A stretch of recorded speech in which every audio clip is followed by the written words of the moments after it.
علیہ وسلم وشر الامور محدثاتها وكل محدثة بدعة وكل بدعة ضلالة وكل ضلالة في النار اما بعد اعوذ بالله السميع العليم من الشيطان الرجيم فقلت استغفروا ربكم انه كان غفارا يرسل السماء عليكم مدرارا ويمددكم بأموال وبنين ويجعل لكم جنات ويجعل لكم انہارا۔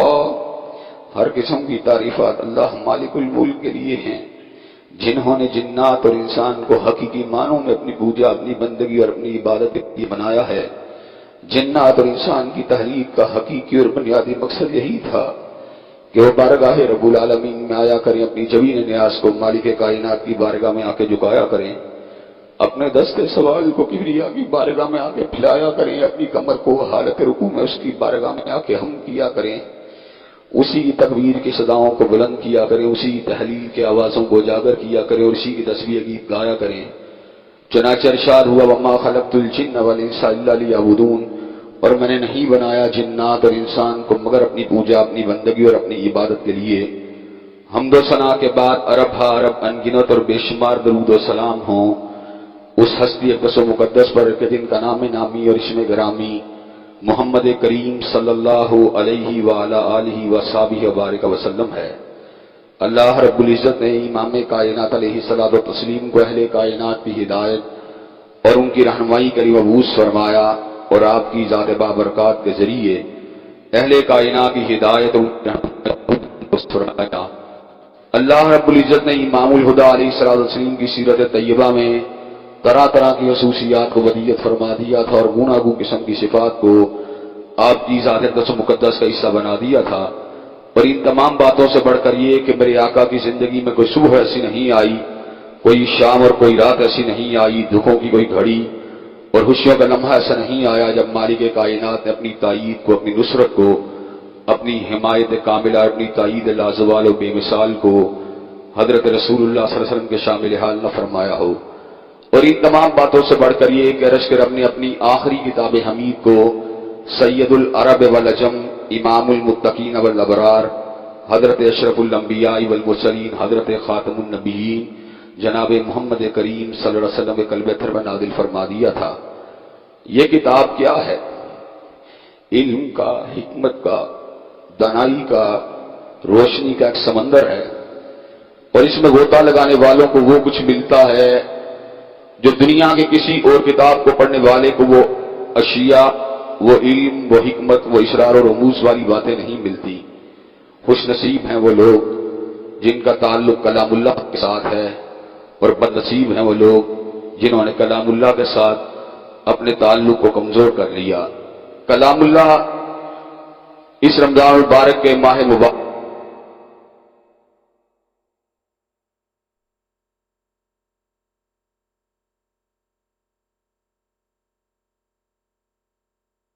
مبارک میں نازل ہوا، اور اس کے اندر بہت سی ایسی باتیں موجود ہیں جنہیں ویسے تو ہمیں عمومی اعتبار سے سال بھر کرنے کی ضرورت ہے، لیکن خصوصیت سے ان ایام میں ان کا کرنا ہمارے لیے کئی گنا زیادہ بینیفیشل اور کئی گنا زیادہ اہمیت کا حامل ہے۔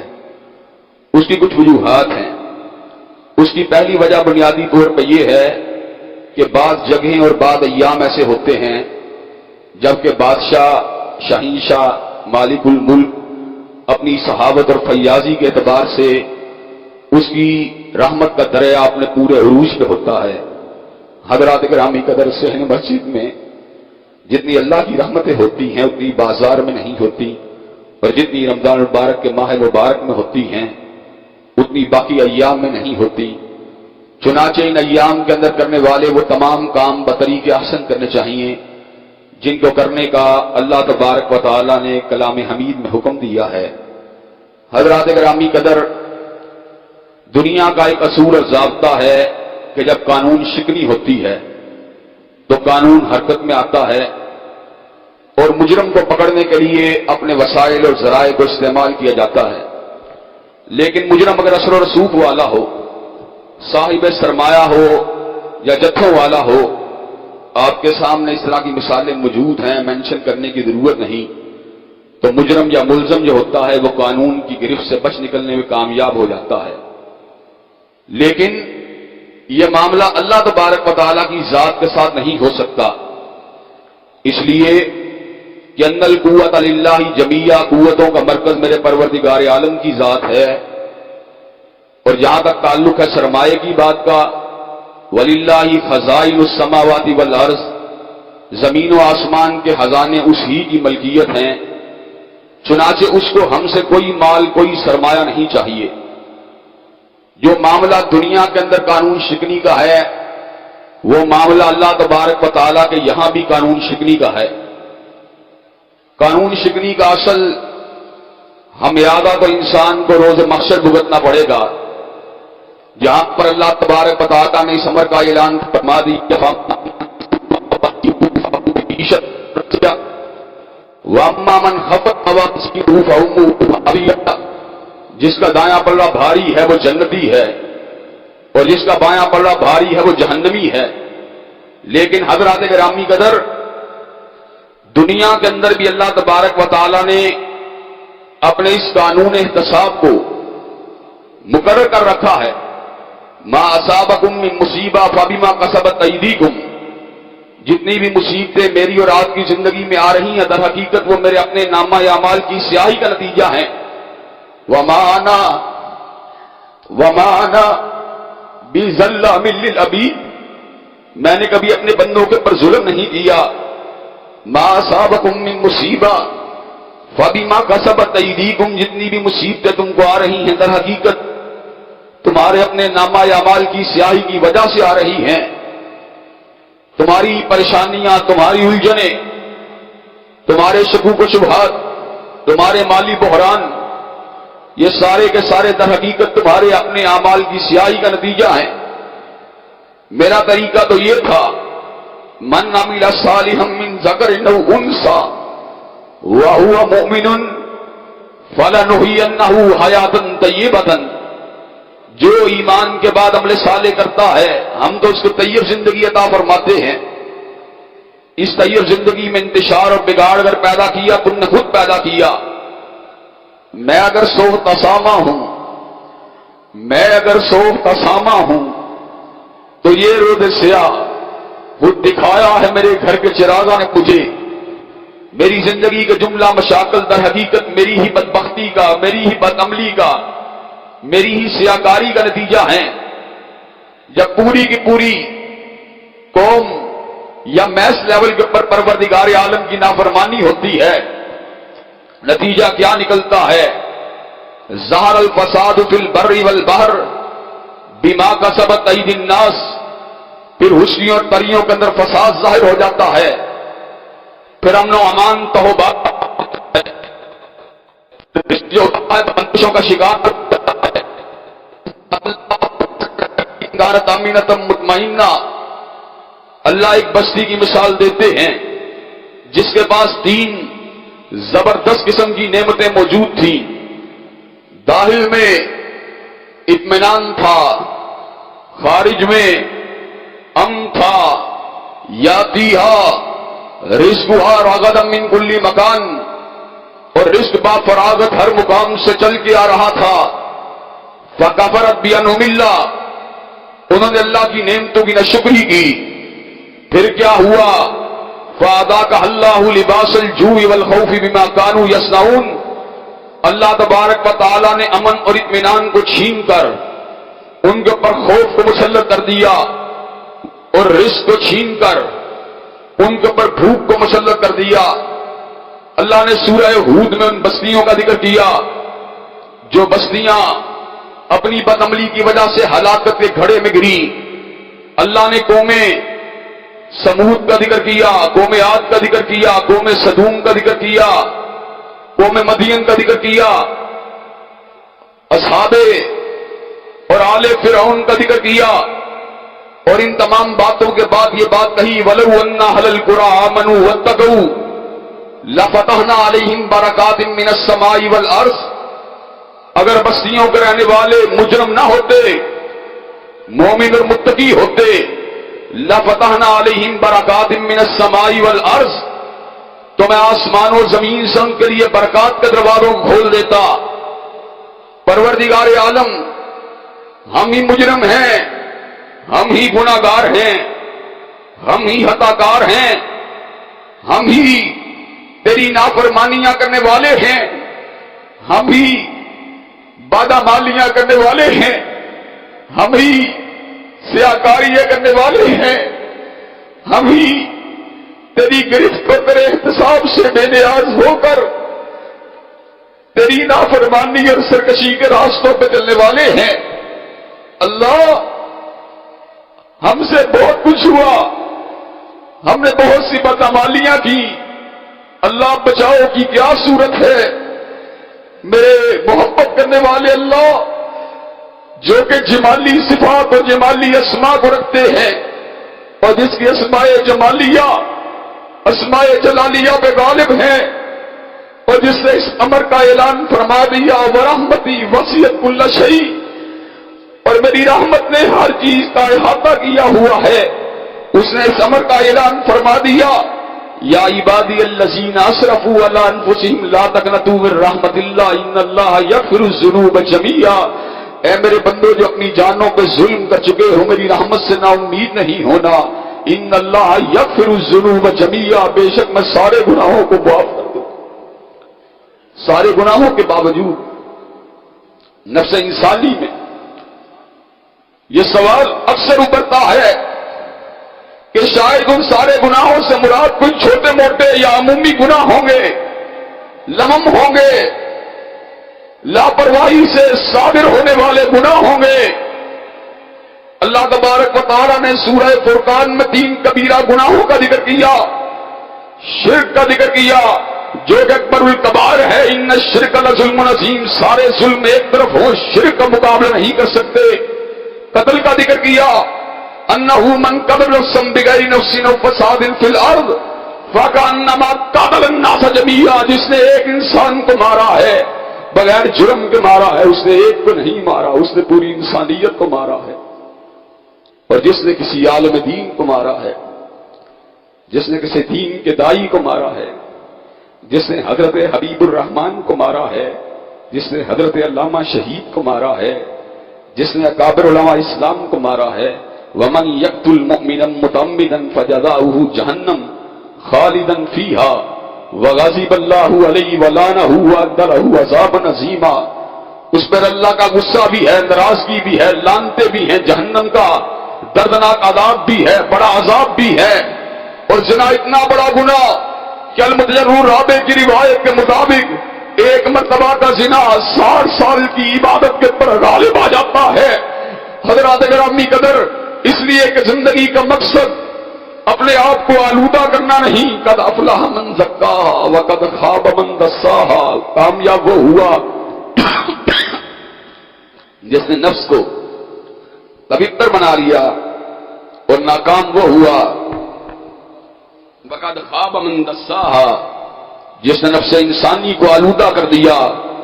حضرات گرامی قدر، اتنے بڑے بڑے گناہ کہ ان کے کمبینیشن کا نتیجہ جہنم کے دہتے ہوئے انگارے ہیں، اللہ کا غصہ ہے، اللہ کی ناراضگی ہے۔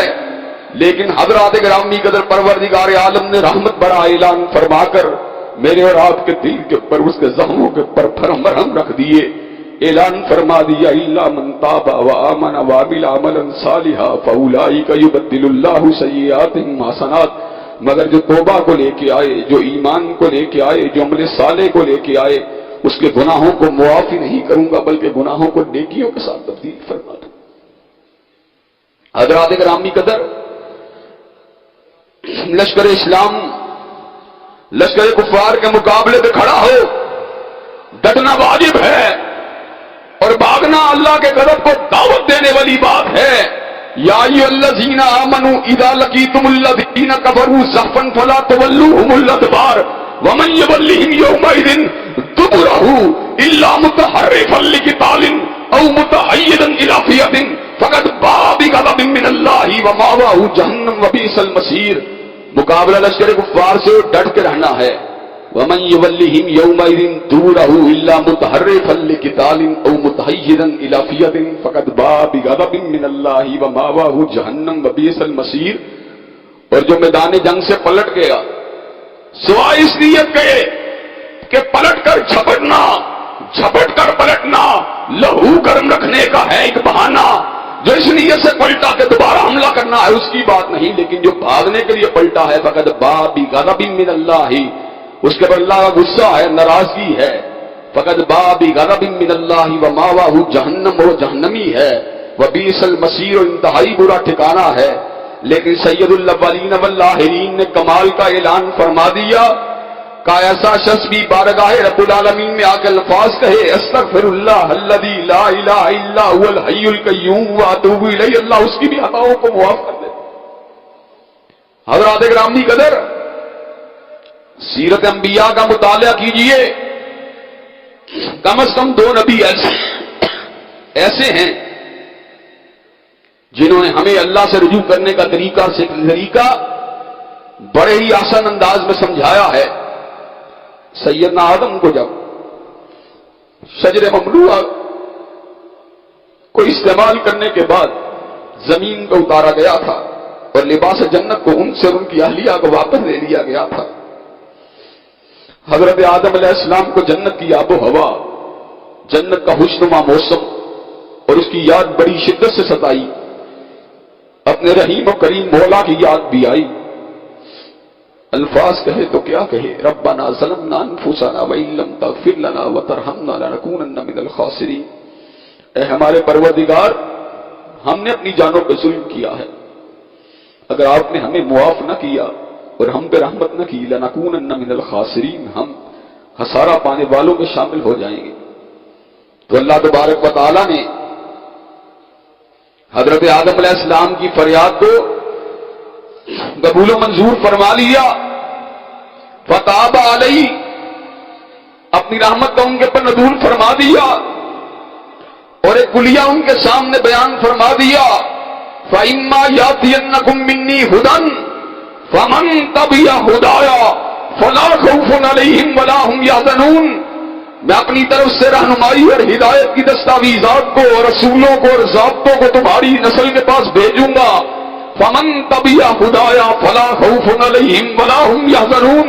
اور جو میری بھیجی ہوئی ہدایت کی پیروی کرے گا میں اس کے خوف بھی دور کر دوں گا، اس کے غم بھی دور کر دوں گا. تو سیدنا یونس علیہ السلام جب اپنی قوم سے ناراض ہو کے نکلے تھے اور مچھلی کے پیٹ میں جانے سے قبل کشتی میں سوار ہوئے تھے تو کشتی گرداب کے اندر یا اس کے اندر ایک لڑکھڑاہٹ پیدا ہوئی تھی، ہچکولے لینے لگی تھی. تو ایسے عالم میں اس وقت کے دستور کے مطابق یہ بات کہی گئی تھی کشتی میں کوئی ایسا موجود ہے جو اپنے مالک کی اجازت کے بغیر نکل آیا ہے.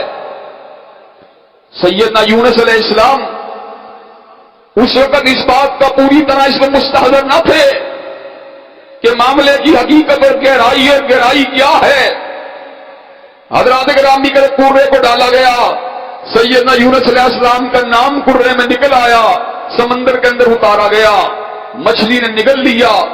اب اندھیروں کا ایک ایسا جال بن دیا گیا جس جال جیسا اندھیرا دنیا میں جس کا تصور بھی نہیں کیا جا سکتا. انسان کی زندگی کے اندر پریشانیاں کتنی بھی شدید ہوں، کوئی پریشانی بھی اندھیروں کے دبار سے سیدنا یونس کی پریشانی کا مقابلہ نہیں کر سکتی. کہیں سے کوئی روشنی کی امید بھی نظر نہیں آ رہی. ایسے عالم میں سیدنا یونس سمجھ گئے تھے کہ مچھلی سے پیٹ سے نکالنے والی ذات ایک ہی ذات ہے، وہ پروردگار عالم کی ذات ہے. وہ سمجھ گئے تھے کہ ان اندھیروں کو مٹانے والی ذات ایک ہی ذات ہے، وہ پروردگار عالم کی ذات ہے. الفاظ کہے تھے لا الہ الا انت سبحانک انی کنت من الظالمین. اے معبود برحق تیرے سوا کوئی بھی پوجا کے لائق نہیں ہے. سبحانک، تیری ذات پاک ہے اس تکلیف سے جو مجھ کو پہنچی ہے. انی کنت من الظالمین، جو تکلیف مجھے آئی ہے میری اپنی وجہ سے آئی ہے.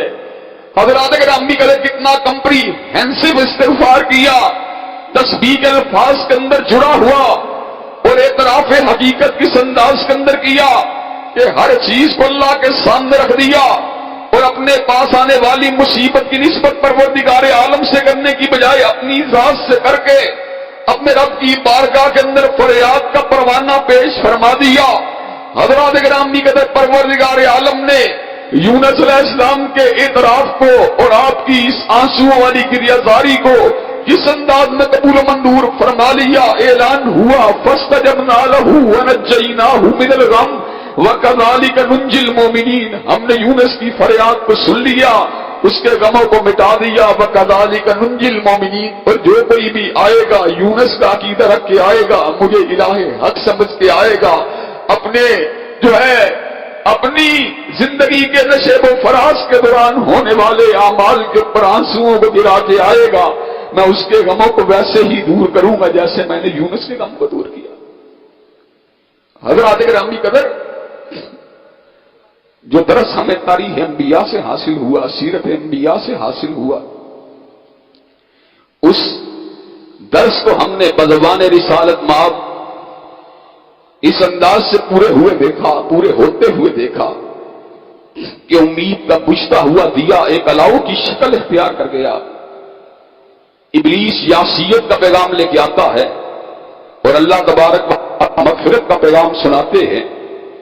ابلیس انسان کو رحمت الہی سے مایوس کر کے سیئات کی دلدل میں دھکیلتا ہے, اور پروردگار عالم رحمت کی امید دلا کر انسان کو راہ راست کی طرف بلاتے ہیں. حضرات گرامی قدر, وہ جو 99 انسانوں کا قاتل تھا اور ایک عالم دین کے پاس اللہ کی رحمت کی تلاش کا مسئلہ پوچھنے کے لیے پہنچا تھا, تو عالم وقت نے کہا تھا تیری مغفرت کی کوئی گنجائش موجود نہیں. اس نے سوئے کو بھی قتل کر دیا. پھر کسی اور مقام پہ پہنچا, کہنے والے نے کہا ایک مقام کے اوپر نیکوکار رہتے ہیں, ان نیکوکاروں کی صحبت کو اختیار کر لیا جائے تو رحمت خداوندی کی امید کی جا سکتی ہے. وہ نکلا بڑے عزم کے ساتھ, بڑے ولولے کے ساتھ, بڑے تنتنے کے ساتھ, بڑے ہمہمے کے ساتھ, بڑے زمزمے کے ساتھ, اللہ کی بارگاہ میں امید لے کر اور رحمت کے پروانے کو حاصل کرنے کے لیے ابھی اس بستی کی جو سفر کر رہا تھا, وسط میں نہیں پہنچا کہ پیغام اجل آ گیا. حضرات گرامی کے رحمت کے فرشتے بھی اس کی روح کو لینے کے لیے لپکے اور عذاب کے فرشتے بھی روح کو پکڑنے کے لیے لپکے. اللہ نے فیصلہ سنایا. فیصلہ دیکھنے کے اندر مبنی پر عدل تھا, لیکن پس منظر میں اللہ کا احسان موجود تھا. اللہ نے کہا زمین کو ماپا جائے, جس سے فاصلہ کم ہے جس بستی سے, اسی بستی کی طرف والے فرشتے لے جائیں. سفر کرنے کے دوران حقیقت تو یہ تھی کہ فاصلہ ابھی اس بستی سے زیادہ تھا جہاں پر نیکوکاروں کی بستی تھی, لیکن حضرات گرامی قدر زمین کے چپے چپے پر اور زمین کے ذرے ذرے پر اور کائنات کے حصے حصے پر تصرف اور حکم اگر چلتا ہے تو پروردگار عالم کا چلتا ہے. اللہ نے زمین پر وحی کا نزول فرما دیا, زمین تو اتنا کھلی ہوئی ہے, میں تجھے سمٹنے کا حکم دیتا ہوں, زمین کی کیا مجال ہے, وہ پروردگار عالم کے حکم کے اوپر سرتابی کر لے. اللہ تبارک و تعالیٰ کے حکم کے آنے کی دیر تھی, زمین سرکتی ہے, سمٹتی ہے. فاصلے کو ماپا گیا, فاصلہ کم نکلا نیکوکاروں کی بستی سے. اللہ نے 100 انسانوں کے قاتل کے اوپر اپنی رحمتوں کا نزول فرما کر اس کو بھی بخشی ہوئی روحوں میں داخل فرما دیا. حضرات گرامی قدر, خود زمانہ رسالت مآب میں شبیبہ غامدیہ نے زمانہ جاہلیت کے آثار اور اثرات کی وجہ سے برائی کا ارتکاب کر لیا. بدی کا ارتکاب نفس امارہ کی وجہ سے ہوا تھا, لیکن اللہ کے خوف کے احساس نے دل کے کپاہٹ کو طاری کر دیا. دل تشویش میں مبتلا ہوا, ذہن خلش میں مبتلا ہوا. بارگاہ رسالت مآب میں حاضر ہوئی, کہا یا رسول اللہ طہرنی, اللہ کے نبی مجھے پاک کیا جائے, مجھ سے بہت بڑا پاپ اور گناہ ہو گیا ہے. حضور علیہ السلام نے فرمایا گناہ تم سے ہوا ہے, لیکن حمل کے امکان کو جانے بغیر ہم کوئی فیصلہ نہیں سنا سکتے, اس لیے کہ کسی بے گناہ ذی روح کے اوپر ظلم کی کوئی گنجائش شریعت اسلامیہ کے اندر موجود نہیں ہے. کیسی شریعت ہے جو ناجائز بچے کو بھی طرف کرنے کی اجازت نہیں دیتی. حضرات گرامی قدر, پلٹی کچھ مہینے کچھ عرصے کے بعد آئی, کچھ دنوں کے بعد آئی, کہا آقا میں تو حمل سے ہوں. کہا پھر چلی جاؤ, پھر اس وقت آنا جب بچہ پیدا ہو جائے. بچے کی پیدائش کے بعد پھر ہمت عالیہ میں حاضر ہوئی, کہا پلٹ جاؤ, اس وقت آنا جب بچہ کوئی ٹھوس غذا کو کھانا شروع ہو جائے، پھر چند مہینے کے بعد آئی، بچے کے ہاتھ میں روٹی کے نوالے کو تھاما ہوا، آنکھوں کے اندر ایک امید ہے کہ اللہ میری خطاؤں کو معاف کر دے، دل میں ایک تڑپ ہے اور سینے کے اندر ایک کسک ہے کہ اللہ میری خطاؤں کو معاف کر دے۔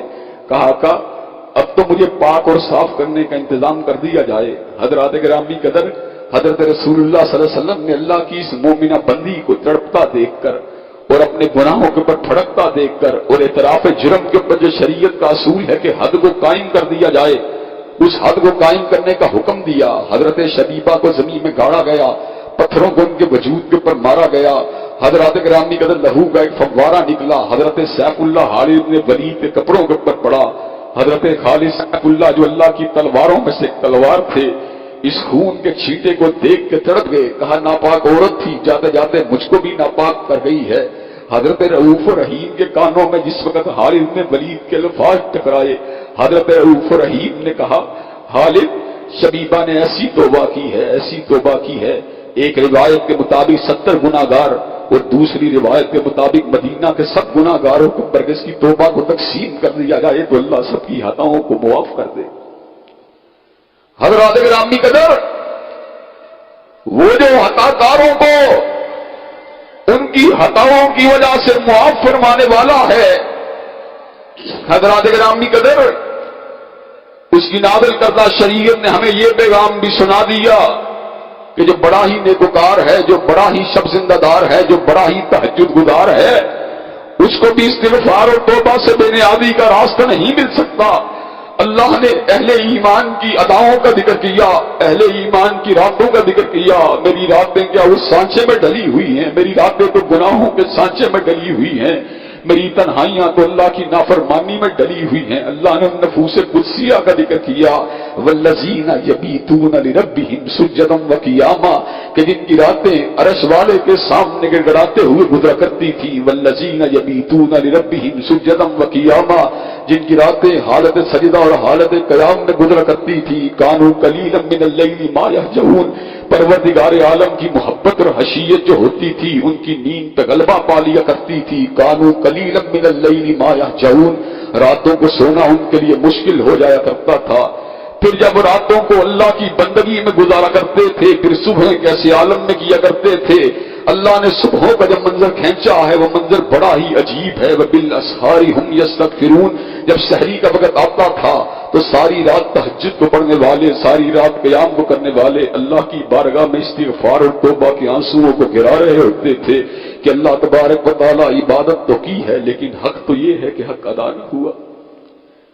حضرات گرامی قدر، سید الاولین والآخرین اور امام المتقین والابرار اور حضرت اشرف الانبیاء والمرسلین اور حضرت خاتم النبیین کہ جن جیسا کوئی نہ ان سے پہلے کبھی آیا ہے نہ ان کے بعد کبھی آئے گا، مادت الدہور وما بین بمثلہ ولقد آتا فاجزنا عن نظرائہ، پھرتا ہے فلک برسوں، پھرتا ہے فلک برسوں، پھر ہاتھ کے پردے سے انسان نکلتا ہے۔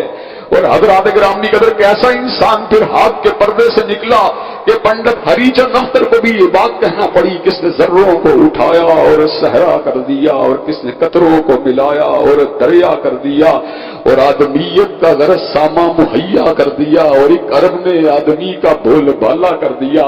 وہ جو فخر انسانیت ہے، وہ جو ساقی حوض کوثر ہے، وہ جو شفیع المذنبین ہے، حضرات گرامی قدر جس کی راتیں اللہ کی بندگی میں اس انداز میں گزرتی ہیں کہ خود پروردگار عالم کو اس کی ضیافت تباہ کے لیے آسمان سے وحی کا نزول فرمانا پڑا، یا ایھا المزمل قم اللیل الا قلیلا نصفہ او انقص منہ قلیلا او زد علیہ ورتل القرآن ترتیلا۔ اے چادر کو اوڑھنے والے مدثر و مزمل، ساری رات نہ کھڑے ہوا کرو میرے پیارے، میرے لاڈلے، میرے محبوب، پوری رات نہ کھڑے ہوا کرو۔ یا ایھا المزمل قم اللیل الا قلیلا نصفہ او انقص منہ قلیلا۔ اگر تو نے میری محبت میں بےتاب ہو کر اور میری محبت میں تڑپ کر کھڑے ہی ہونا ہے تو نصف رات اس سے کچھ کم یا کچھ زیادہ میری بارگاہ میں کھڑا ہوا کر۔ تیری بھی بیویاں ہیں، تیرے بھی گھر والے ہیں، تیرے بھی بڑے پیارے ہیں، تجھے دن کے وقت بھی جہاد کے کام ہوتے ہیں، تجھے دن کے وقت بھی معاملات ہوتے ہیں، تجھے دن کے وقت بھی پنچایتوں کو لگانا ہوتا ہے، تو نے دن کے وقت بھی قیام کو کرنا ہوتا ہے، تو نے دن کے وقت بھی معاملات کی انجام دہی کو کرنا ہوتا ہے، تو والی حجاز ہے، تو سید الابرار ہے، تو رات پوری نہ کھڑا ہوا کر۔ لیکن حضرات گرامی قدر، جس کی رات ہچکیوں میں گزرا کرتی تھی اور جس کی رات آنسوؤں میں ڈوبی ہوئی کرتی تھی اور جس کے سینے سے ہچکیاں جو تھی وہ اس انداز میں نکلتی تھی جس طرح ہنڈیا ابل رہی ہوتی ہے، اس کی اللہ کے حضور جو تھا عاجزی اور انکساری کا عالم کیا تھا۔ ایک ایک مجلس کے اندر صحابہ کہتے ہیں 70 مرتبہ استغفار کو کیا کرتے تھے اور کئی مرتبہ 100 مرتبہ استغفار کو کیا کرتے تھے۔ صحابہ حیران ہوتے اتنی طلب کے ساتھ مغفرت کی طلب کی وجہ کیا ہے؟ کہا وجہ یہ ہے کہ اللہ نے اتنے انعامات اور احسانات کیے ہیں کہ ہم اس کا شکر کرنے والا بندہ نہ بنے۔ حضرات گرامی قدر، لزوم استغفار کا نتیجہ کیا ہے؟ استغفار سے چمٹ جانے کا نتیجہ کیا ہے؟ فَقُلْتُ اسْتَغْفِرُوا رَبَّكُمْ إِنَّهُ كَانَ غَفَّارًا يُرْسِلِ السَّمَاءَ عَلَيْكُمْ مِدْرَارًا وَيُمْدِدْكُمْ بِأَمْوَالٍ وَبَنِينَ وَيَجْعَلْ لَكُمْ جَنَّاتٍ وَيَجْعَلْ لَكُمْ أَنْهَارًا۔ لزوم استغفار کا نتیجہ کیا ہے؟ اپنے پروردگار سے اپنے گناہوں کی معافی مانگو۔ فَقُلْتُ اسْتَغْفِرُوا رَبَّكُمْ إِنَّهُ كَانَ غَفَّارًا، وہ بخشنے والا پروردگار ہے۔ یرسل السماء علیکم مدرارا، وہ رحمتوں والی بارشوں کا نزول فرمائے گا۔ وَيُمْدِدْكُمْ بِأَمْوَالٍ وَبَنِينَ، وہ مال بھی دے گا بیٹے بھی دے گا۔ وَيَجْعَلْ لَكُمْ جَنَّاتٍ وَيَجْعَلْ لَكُمْ أَنْهَارًا، ہمارے لیے دریاؤں کو بھی رواں فرما دے گا، ہمارے لیے باغات کو بھی آباد کر دے گا۔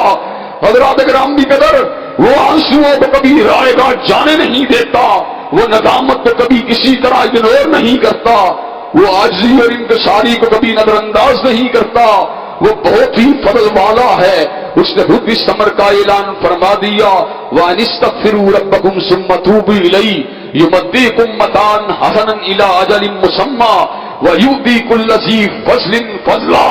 اگر تم نے پروردگار عالم سے استغفار کی اور اس کے بعد توبہ کو طلب کیا، یمدیکم متاعًا حسنا الی اجل مسمی، جب تک زمین کے اوپر رہو گے تمہاری معیشت کو اللہ خود چلاتا رہے گا۔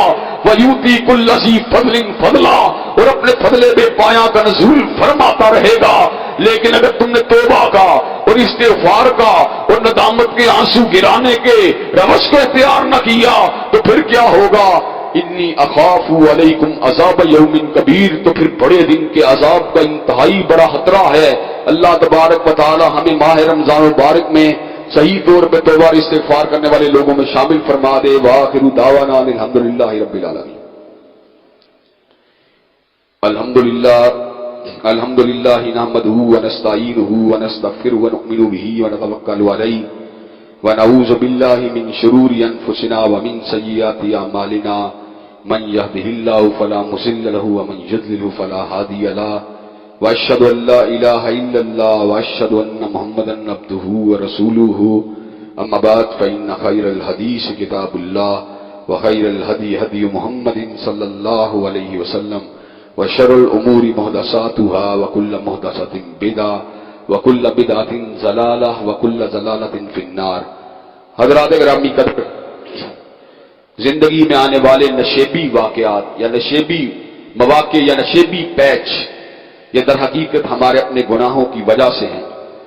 ہم جراثیم کے اثرات کو تو مانتے ہیں، ہم ارتھکویک کے اندر زمین کے اوپر پڑنے والی پلیٹوں اور ان کے دھڑاڑوں کے اثرات کو تو مانتے ہیں، لیکن اپنے پاپ اور اپنے گناہوں کے اثرات کو تسلیم نہیں کرتے، جو کائنات کی سب سے بڑی حقیقت ہے۔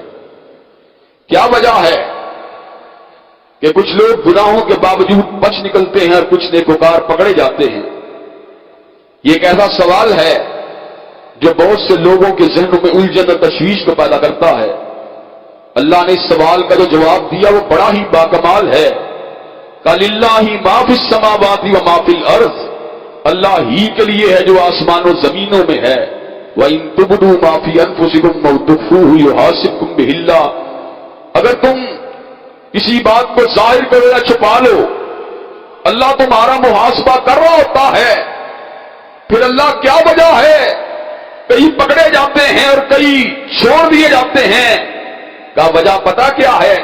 فَيَغْفِرُ لِمَن يَشَاءُ وَيُعَذِّبُ مَن يَشَاءُ، فَيَغْفِرُ لِمَنْ يَشَاءُ وَيُعَذِّبُ مَنْ يَشَاءُ. میں بادشاہ ہوں، جس کو چاہوں معاف کر دوں، جس کو چاہوں پکڑ دوں. فَيَغْفِرُ لِمَنْ يَشَاءُ وَيُعَذِّبُ مَنْ يَشَاءُ. میں بادشاہ ہوں، جو مرضی فیصلہ کروں. کیا میرے فیصلے میں تم مثر انداز ہو سکتے ہو؟ کیا تم میرے فیصلے میں مداخلت کر سکتے ہو؟ میں بادشاہ ہوں. فَيَغْفِرُ لِمَنْ يَشَاءُ وَيُعَذِّبُ مَنْ يَشَاءُ وَاللَّهُ عَلَى كُلِّ شَيْءٍ قَدِيرٌ. جس کو چاہوں پکڑ لوں، جس کو چاہوں معاف کر دوں. میں ہر چیز پہ قادر ہوں. حضرات گرامی قدر، قانون مہلت نے کئی لوگوں کو بھٹکانے میں بڑا ہی کردار ادا کیا، لیکن ایک بات یاد رکھیے، اللہ تبارک و تعالیٰ کی بر وقت گرفت جو ہوتی ہے، یہ بھی اللہ کا ایک انعام ہوتی ہے. یہ انسان کو مستقبل کے گناہوں سے بچانے کا سبب بن جاتی ہے. جس کو اللہ ڈھیل دیتا ہے، کئی مرتبہ وہ بغاوت کے راستے پہ چل نکلتا ہے. انسان کی اصل کا ذکر اللہ نے سورہ قیامہ میں کیا. بل یرید الانسان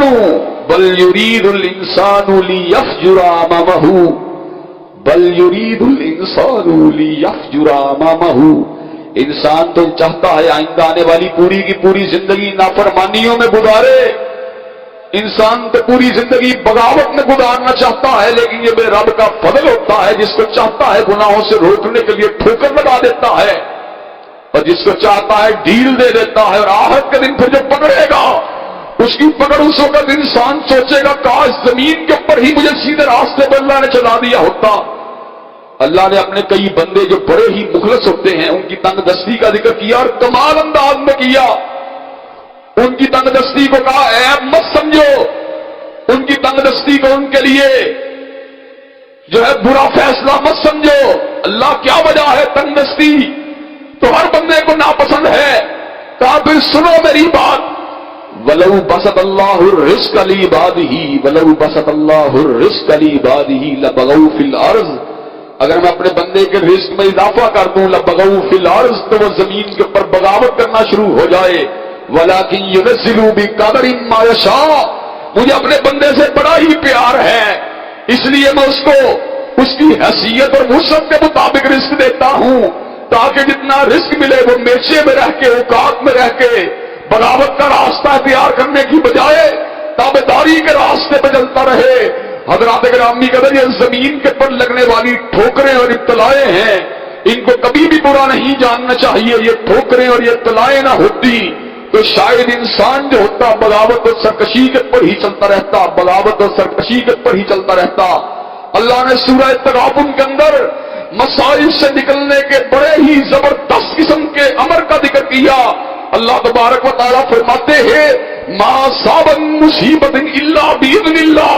جتنی بھی مصیبتیں آتی ہیں در حقیقت میرے حکم سے آتی ہیں. ومن یؤمن باللہ یہدی قلبہ. جس کا ایمان اللہ کی ذات پہ ہوتا ہے، یہدی قلبہ، اللہ مصیبت سے نکلنے کا راستہ بھی اس کے لیے بنا دیتا ہے. یاد آ جاتی ہے کہ میں نے فلاں وقت فلاں بندے سے زیادتی کی تھی، میں نے فلاں وقت گندے پروگرام دیکھے تھے، میں نے فلاں وقت فحاشی کی گفتگو کی تھی. وہ اپنے اوپر آنے والی مصیبت کے کھرے کو اور اس کی بنیاد کو تلاش کر لیتا ہے. جب وہ بنیاد کو پکڑتا ہے پھر اس کی زبان سے ایک ہی الفاظ نکلتے ہیں، استغفر اللہ الذی لا الہ الا هو الحی القیوم واتوب الیہ ربنا ظلمنا انفسنا وان لم تغفر لنا وترحمنا لنکونن من الخاسرین لا الہ الا انت سبحانک انی کنت من الظالمین رب اغفر وارحم وانت خیر الراحمین ربنا اغفر لنا ذنوبنا واسرافنا فی امرنا وثبت اقدامنا وانصرنا علی القوم الکافرین اللهم انت ربی لا الہ الا انت خلقتنی وانا عبدک وانا علی عہدک ووعدک ما استطعت ابوء لک بنعمتک علی ابوء بذنبی فاغفر لی فانہ لا یغفر الذنوب الا انت. پھر یہی الفاظ اس کی زبان پہ آتے ہیں، رب اغفر لی وتب علی انک انت التواب الغفور. پھر یہی الفاظ زبان سے نکلتے ہیں، رب اغفر لی وتب علی انک انت التواب الرحیم. پھر یہی الفاظ زبان پہ آتے ہیں، رب اغفر وارحم وانت خیر الراحمین. حضرات گرامی قدر پھر یہی الفاظ زبان پہ آتے ہیں، ربنا لا تؤاخذنا ان نسینا او اخطانا ربنا ولا تحمل علینا اصرا کما حملته علی الذین من قبلنا ربنا ولا تحملنا ما لا طاقت لنا به واعف عنا واغفر لنا وارحمنا انت مولانا فانصرنا علی القوم الکافرین۔ حضرات گرامی قدر استغفار کی حقیقت کو پالنے والے کو پتہ چل جاتا ہے، استغفار دنیا کی وہ واحد چابی ہے جو ہر بندش کو کھول دیتی ہے، ہر تالے کو توڑ دیتی ہے، ہر مصیبت کو اڑا دیتی ہے، ہر پریشانی کو فنا کر دیتی ہے، اللہ کی رحمتوں کی نوید سناتی ہے، دنیا کو بھی کشادہ کر دیتی ہے، آخرت کو بھی آسان بنا دیتی ہے۔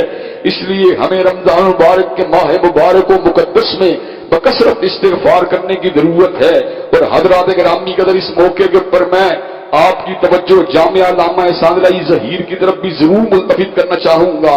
یہاں پر نماز پڑھنے والے 3، 4، 5 ہزار ساتھی، اگر ہر ساتھی فقط 1000 روپے کی ڈونیشن بھی دے کے جائے تو اللہ تبارک و تعالیٰ کے فضل و کرم سے جامعہ علامہ ظہیر سے تقوی کا پیغام، للہیت کا پیغام، حب رسول کا پیغام، حرمت رسول اللہ کا پیغام، ختم نبوت کا پیغام، فضائل صحابہ کا پیغام، اقامت دین کا پیغام، اور وہ بدی قوانین جنہوں نے ملک کے حلیے کو بگاڑنے کی کوشش کی ہے، فحاشی مبنی قوانین، ان کے خلاف آواز، اللہ کے فضل و کرم سے تمام کے تمام معاملات، پھر تعلیم کے معاملات، تعلم کے معاملات، حفظ کے معاملات، درس نظامی کے معاملات، دارالمطالعہ کے معاملات، علم الصرف النحو کے کورسز، اور اللہ کے فضل و کرم سے اللہ کے دین کو غالب کرنے والے نوجوانوں کی تعلیم و تربیت کے پروگرام، حضرات گرامی قدر، اور پھر مزید اس کی توسیع کے پروگرام، اس کی خوشنمائی، اس کی دل ربائی کے پروگرام۔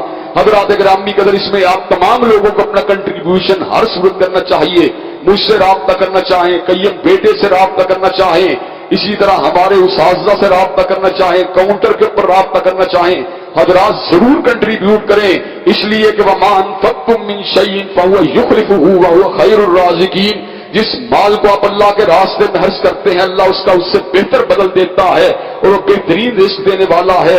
اور آخری اہم بات یہ ہے، مسجد اقصیٰ جو ہے وہ آج پھر کسی فاروق اعظم کی یلغار کی منتظر ہے، اور کسی صلاح الدین کی پکار کی منتظر ہے۔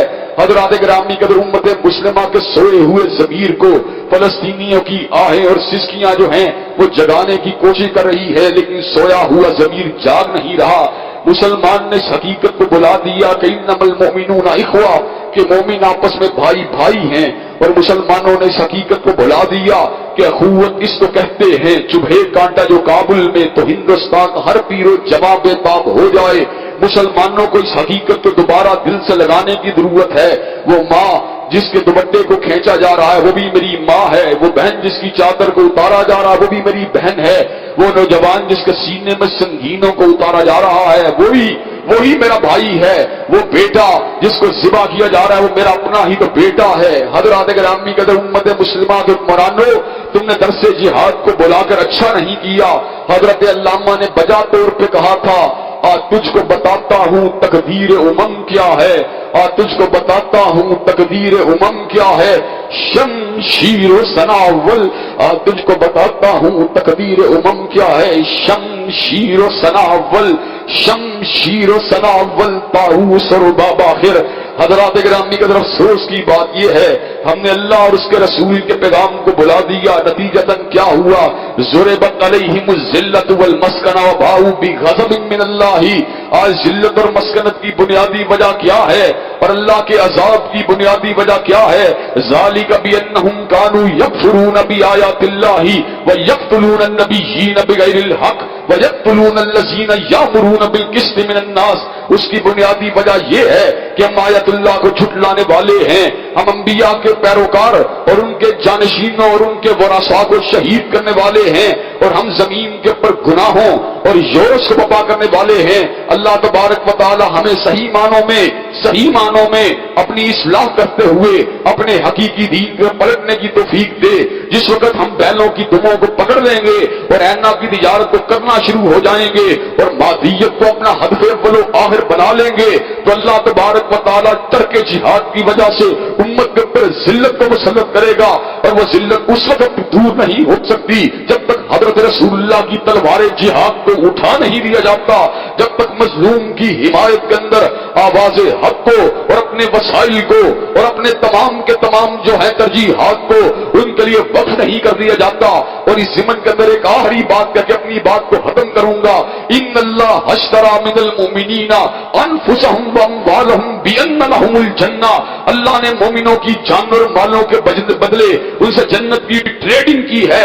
یقاتلون فی سبیل اللہ، وہ اللہ کے راستے میں لڑتے ہیں. ویقتلون ویقتلون، پھر وہ دوسروں کو بھی جو قادائے دین کو بھی مارتے ہیں اور خود بھی مرتے ہیں. پھر نتیجہ کیا نکلتا ہے؟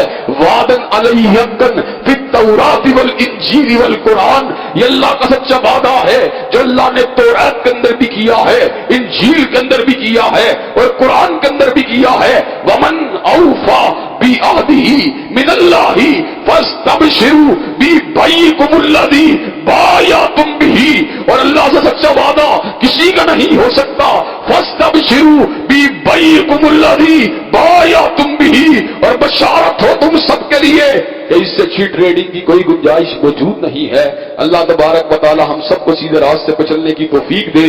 جامعہ کے ساتھ بھی تعاون فرمائیں اور مظلوم مسلمانوں کی حمایت کے لیے بھی اللہ کی بارگاہ میں گڑگڑائیں اور اللہ تبارک و تعالی سے جو ہے گڑگڑا کے دعا مانگیں کہ اللہ مسلمان حکمرانوں کو ہوش کے ناخن لینے کی توفیق دے.